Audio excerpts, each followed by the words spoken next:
Hail, Internet! It's Paul. It's Matt, the Dork Lords. Today, we're talking about the 7th episode of the 3rd season of the HBO series House of the Dragon. The episode entitled, The Dragon in Winter. I always like to say, penultimate. It is the penultimate. This title sounds like an homage to The Lion in Winter, which was a film about an aging Richard II and his Game of Thrones family, essentially. Peter O'Toole, Katharine Hepburn, Anthony Hopkins. It's a quality flick, anyway. But praise be to the God that I don't think exists, that it's not a Lord of the Rings reference. Maybe it could be that too. No, it's not. Okay. We open with Helena dreaming, seemingly about gaining her freedom. She's about to ride away from King's Landing into the sunlight when she's awoken by Rhaenyra, who aggressively questions her about her dreams, particularly whether she will, quote, prevail as the gods must surely intend. As she grabs Helena's arm, she pushes the embroidery out of the way that just happens to be a visual representation of Helena's dreams. So that's kind of funny. But we end with Aegon in Thailand, preparing to make a final heroic stand against enemy soldiers, when Sunfire shows up, looking as gruesome as his rider. Sunfire makes short work of the soldiers as Aegon laughs with a mixture of glee and disbelief that he's still alive. Yes. But we then cut to a shorter scene in which Ormond promises the Driftmark to Ulf in exchange for switching sides, which we knew he was going to do.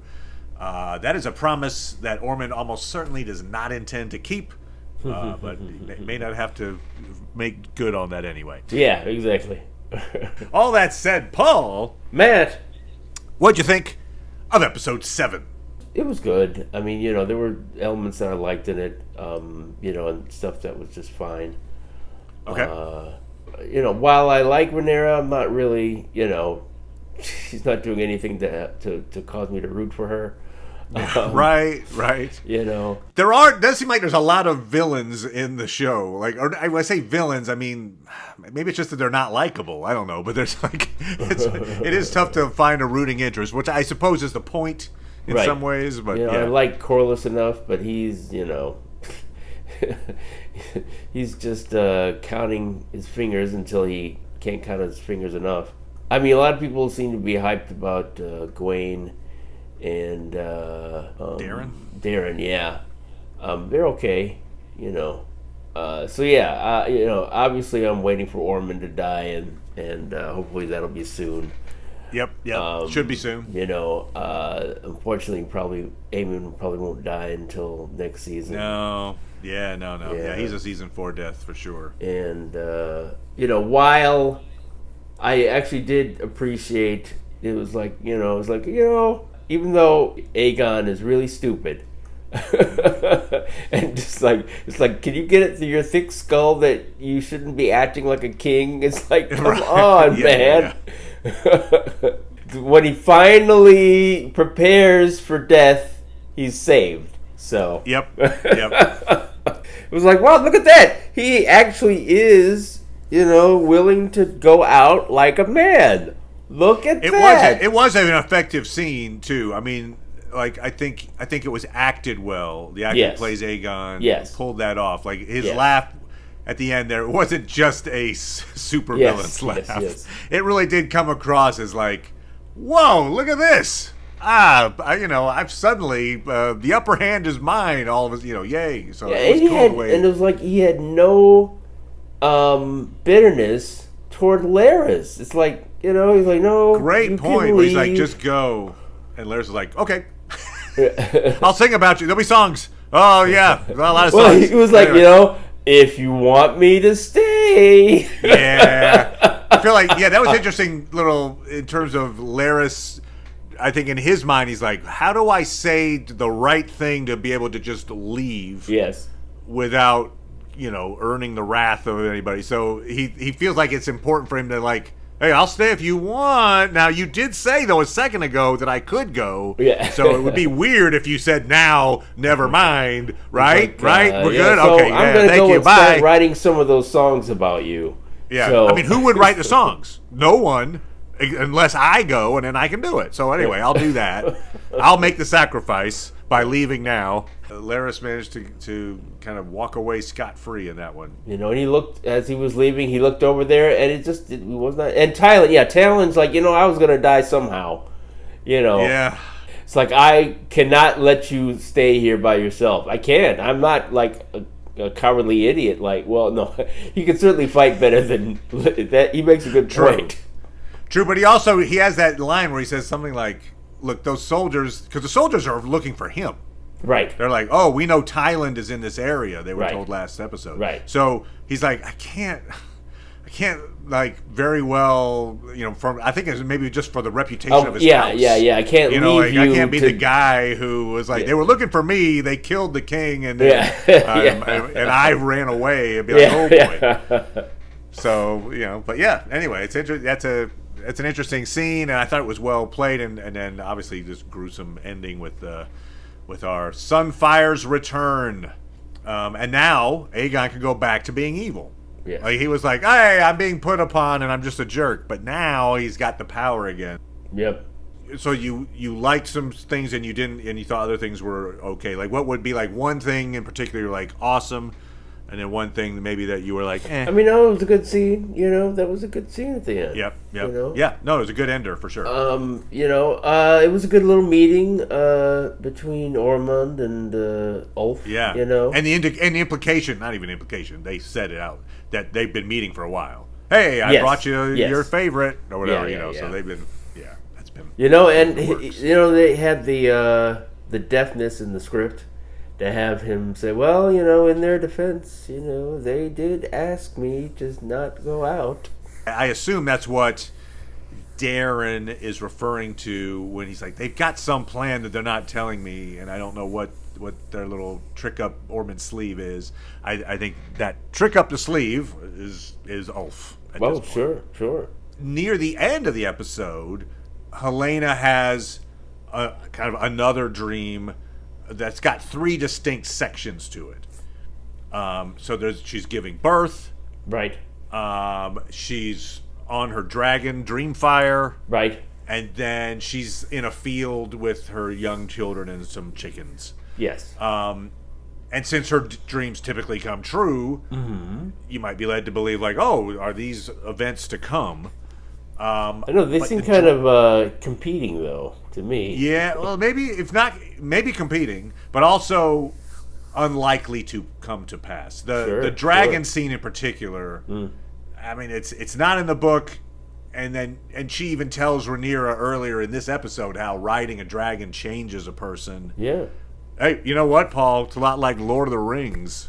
The absolute power corrupts absolutely there, Paul. Anyway, okay, so so it's probably good for me that there's no dragon here to burn me up, because I would be like, go right ahead. So it's not in her character to ride Dreamfire. It's not in the book. I feel like this is not, I think, going to actually come to pass. I think that if you connect this 3-part dream to the dream at the beginning of the episode, where she's about to escape into the light, I think the birthing dream and the dragon dream show her, like a route to escape. She could give up her newborn child to Rhaenyra. She could become a dragon rider, maybe on behalf of Rhaenyra or something like that, and therefore earn her freedom. But then also this final scene that starts with this idyllic fashion. Oh, look, I'm with my kids in the field, like the way she said, like, I want to raise chickens. It turns into essentially the long night with the snow falling, and so I think that suggests that the choices she makes to escape result in a doomed future for Westeros as well, like prophecy. So I think this ultimately leads to her to decide that escaping to a peaceful existence at the expense of her identity and Westeros' future is just not desirable. And so she just decides to avoid this future by taking her own life at the end of the season. I would say likely by jumping out the window. Like, the window will have to do. Earlier in the season, I thought she might poison herself because of that. You don't think they'll go to that well again? Right. So she pointed like, these leaves are poisonous, exposition. But that scene paid off in this episode with Alicent using that knowledge to poison Daemon. So I think that's how I interpret it. Her dream is like, this is the way I could acquire freedom for myself, but there's so much that I would lose in the process. It's not worth it. Yeah, I mean, the stuff, unfortunately, with Rhaenyra, besides that meeting there, they had another council meeting where it did not go well again, and all this stuff with Mysaria. It's like she's becoming more and more sort of blind to the things that aren't going well. It's like the meeting with Mysaria and that woman where, she's trying to help Rhaenyra out, but it's just like, what are you doing? It's like you're a whore. That said, she does gain favor with Rhaenyra by having sex with her in this episode. Right, but she's basically just sort of like, okay, I'm going to tend to your ego.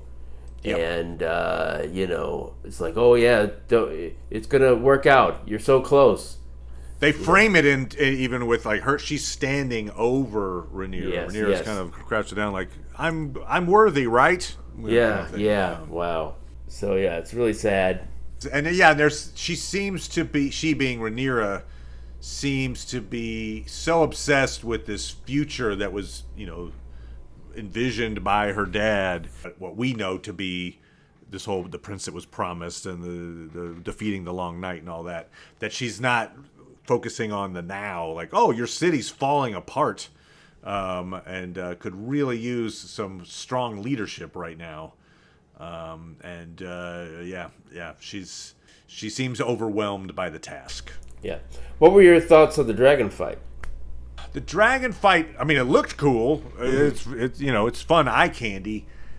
It does feel a little bit like maybe empty calories, like. If one of those dragons had died, if Sheepstealer had been killed, that would have been like, oh, okay, there's some stakes. The story has changed now because there's a dragon off the board. The fact that they fought and then they got injured and then Sheepstealer limped away, I'm not sure what we got out of it. Like, what does that change in the story? Sure. I mean, maybe a badly injured Sheepstealer comes to Rhaenyra's rescue, but that would essentially mimic the Sunflower Aegon scene. That doesn't sound like that's going to happen. I just don't know. I don't know what they got out of it, other than, it looks cool. Okay, I guess that's a reason to do it. But maybe there's a story element that I need to. It'll be revealed, and I'll be like, okay. Right. I mean, I think there's more potential for, either to help Rhaenyra's side or to be opposed to it. Right. Clearly we're going to see that. Yeah, I mean, right, there's got to be a thing. I mean, Rhaenyra has now been captured. Mm-hmm. It seems like her main part in this story is to drive a wedge between Daemon and Rhaenyra. Right. She's Daemon's kid. Daemon's trying to cover for her, but here's the thing, too, is we talked about this a couple episodes back, but I don't know that we mentioned this specifically. Yes, she contributed to Jace's death, but she didn't kill him. Right, correct. Like the enemy killed him. Yes. It was in the heat of battle. Her dragon accidentally attacked his. He flew a little lower, and then they shot him. Like, right. Okay, but that wasn't her. She wasn't like, I will kill Jace. No. And just, it's not. I don't know. It doesn't seem like it's as huge an offense as they're making it out to be. Like, they're making it out that she tried to kill him and she succeeded. Like, no, she didn't. But anyway, so it feels contrived. It feels like a contrived wedge. Yeah, it's like absent knowing that it was somebody who had an association with Rhaenyra, you could say, well, were they trying to have the effect they did? What's going on with that? Clearly, there's something wrong with them. And yes, Damon could have said, hey, it's my daughter did it and she didn't mean to do it.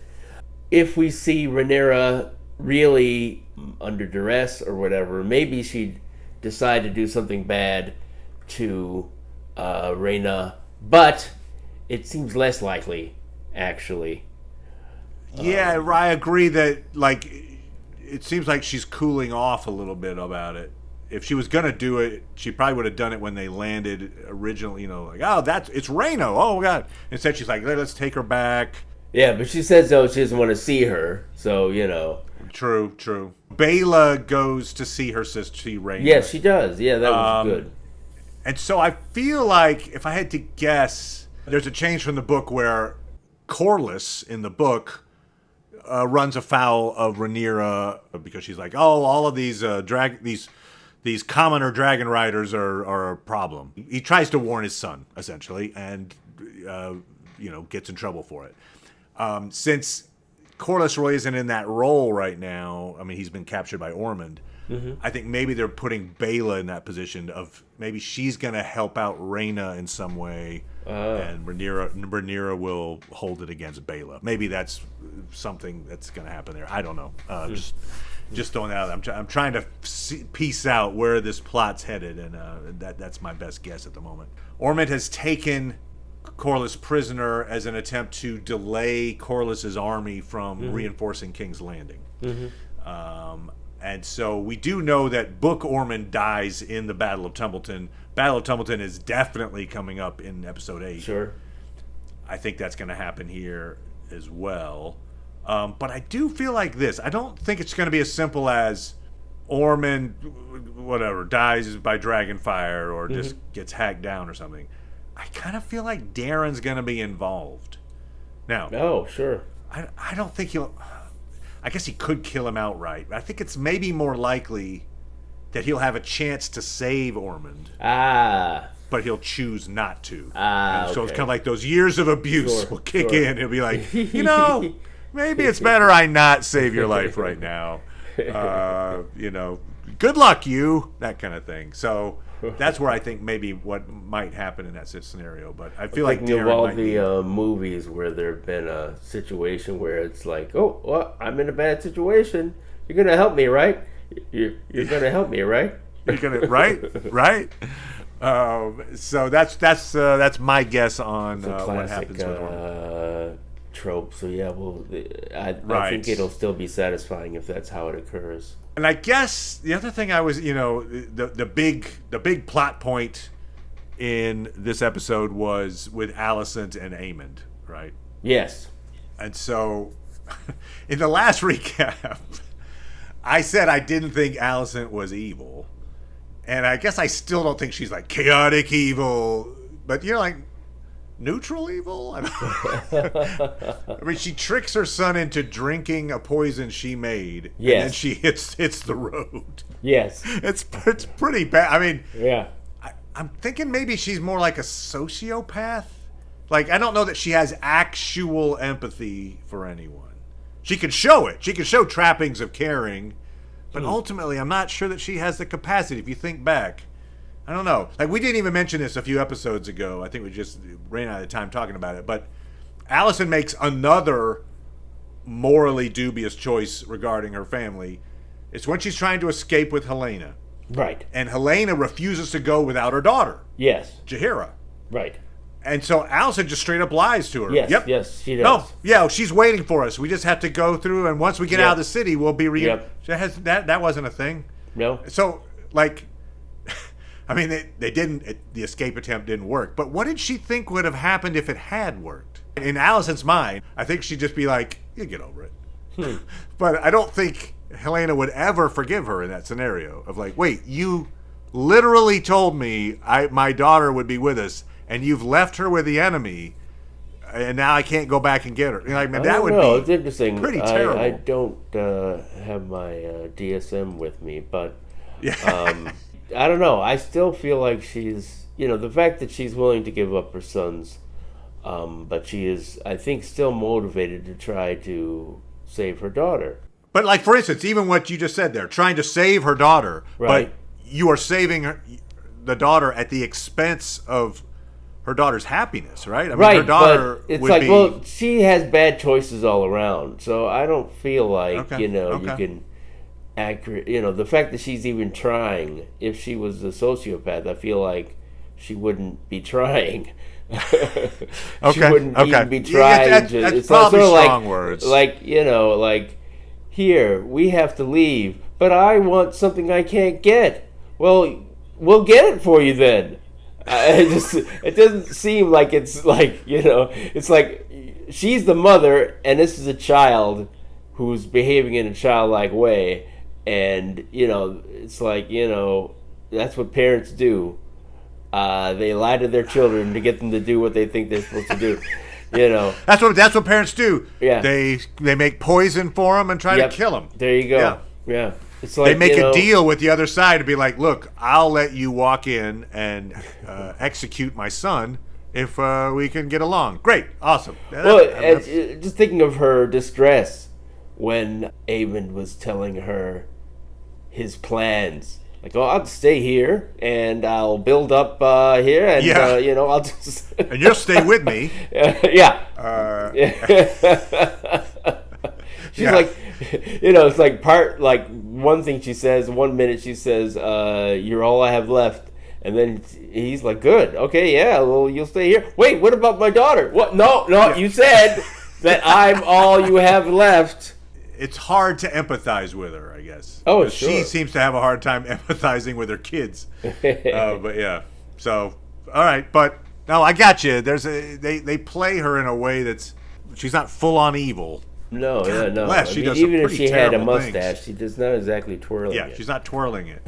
But on paper, if you just start listing her, oh yeah, no, it's like wow, okay, that's a pretty impressive list. But yeah, she's been a bad mother all along. Yeah. And Darren, it's not like even he got the benefit of it. It's like that's true. She could have visited and then been like, well, who was? It's almost like a question of. And I think the answer is Ormond, but who was the worse parent? Yeah. Would it Ormond or Alicent? You're like, oh well, it's not like. Yeah. It's not, you don't if have a just great visited life. Ormond with, with Darren and just said, you guys just play for a while. I'll watch and take notes. Yeah. Just like, I'm concerned about how you have a terrible temper and you like to destroy furniture. But yeah, so we're set up for our finale. I assume most of this is going to be the Battle of Tumbleton. Yeah.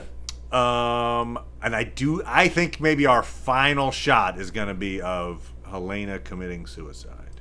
Okay. I don't think she survives the season, but that's just my I don't thoughts. feel like that final shot. I mean, final shot with her, but I don't feel like that'll cap off the season.